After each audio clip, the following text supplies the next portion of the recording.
अस्सलाम वालेकुम। मेरा नाम मरियम है ते असी बहुत गरीब हाँ ते मेरा मामद किसी दे पट्ठे पांदा सीरी ते बच्चा साड़ा बीमार है ते दवाई वास्ते भी पैसे कोई नहीं है। असी बहुत गरीब हाँ ते साढ़े कोल खाण वास्ते भी कोई नहीं पैसे, दवाई भी कोई नहीं है। किसी लोकल डॉक्टर को दवाइयां लै लैके ठीक नहीं हो रहा है ते किसी वड्डे हस्पताल खड़ने वास्ते साढ़े कोल पैसे कोई नहीं है। एक मेरा बेटा है ते जड़ा उसदे भी दवाई वास्ते साढ़े कोल पैसे कोई नहीं, बहुत ज़्यादा मजबूर हाँ।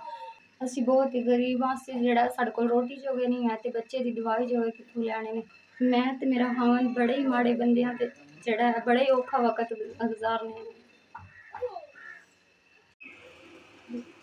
2 3 4 5 बहुत बहुत शुक्रिया जिन्हें साड़ी मदद की थी। ठीक है, बच्चा साड़ा बहुत ज़्यादा बीमार सी ते वो जड़ा चलो इतने सारे पैसे आ गए कि दवाई असी लिया सकने। अल्लाह सोना तुहाडी जिंदगी करे, सेहत तंदुरुस्ती देवे ते अल्लाह सोना साड़ियां दुआवां कबूल करे ते तुहानू अल्लाह सोना बहुत ज़्यादा देवे।